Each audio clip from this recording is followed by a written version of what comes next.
Be curious. Be curious about what you're eating and what effects it might have. Again, my last comparison in the auto repair world. The gas tank in your car is just the same thing as my stomach. It's where the product goes that provides the fuel for the car to run.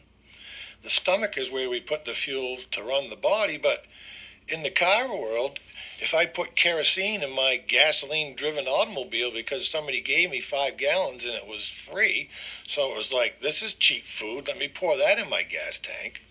We wouldn't be so surprised a couple of blocks later when we're driving down the road that this car isn't running very well.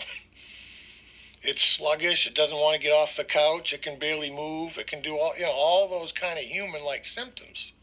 So it just amazes me that the car has a stomach, but if we put things that the car doesn't run well on in the car's stomach, it doesn't take us 50 years to figure it out.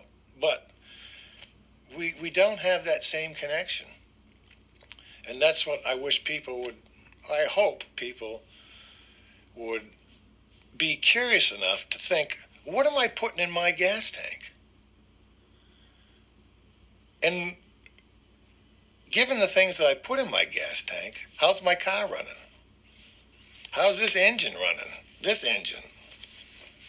And I found, just like in the auto repair world, when we don't put the proper fuel in the automobile, it's not going to run to its maximum output.